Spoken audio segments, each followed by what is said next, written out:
அட பேசி முடிச்சப்பேன்னு சொல்ல வந்தேப்பா. எப்படியோ வந்து முடிச்சு விட்டா போதும். வாங்கினேன். ஏய், நான் கேக்குற கேள்விக்கெல்லாம் பதில் சொல்லணும். இல்ல இவனை அறுத்துருவேன்.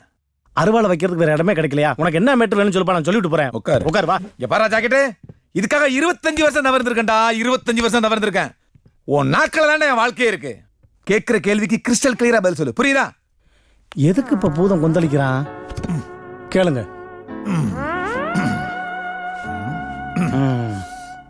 மாமா என்ன சொன்னாரு? இங்க பாருங்க, எனக்கும் மாமாக்கும் 15 வருஷ பழக்கம். அவர் என்கிட்ட 1000 சொல்லியிருப்பாரு. உங்களுக்கு என்ன வேணுமோ அதை மட்டும் கேளுங்க. டேய், அன்னைக்கு மதியம் 1 மணிக்கு ஆஸ்பத்திரிக்கு மாமா பக்கம் வந்தீங்களடா. அப்ப என்ன உன் காதுல ஓதுனாரு? அதை மட்டும் சொல்லு. அன்னைக்கு காலையில 6 மணி இருக்கும். கோழி கொக்கரக்கோன்னு கோச்சு. அப்ப என் பொண்டாட்டி உன்னை செருப்பால் அடிச்ச கதையெல்லாம் நான் கேட்கல. அன்னைக்கு மதியம் 1 மணிக்கு மாமா பக்கம் ஆஸ்பத்திரிக்கு வந்தியா? அப்போ உன் காதுல என்ன ஓதுனாரு? அதை மட்டும் சொல்லு. இங்க பாருங்க, எனக்கு எதா இருந்தாலும் ஆர்டரா சொல்லித்தான் பழக்கம். இடையில குறுக்கு கேள்வி கேட்டீங்கன்னா எனக்கு சொல்ல தெரியாது. அப்புறம் நான் எந்திரிச்சு போயிருவேன். சொல்லுவா எந்திரிச்சு போவா. என்ன ஆர்டரா தான் சொல்லுவேன்டா. விடுங்க பாஸ். நமக்கு என்ன பாஸ், அவனுக்கு தானே வாய் வலிக்கும். அவனை செத்தங்கடா. அவன் உங்ககிட்ட மாட்டலடா. நீங்க தாண்டா அவங்கிட்ட மாட்டிருக்கீங்க.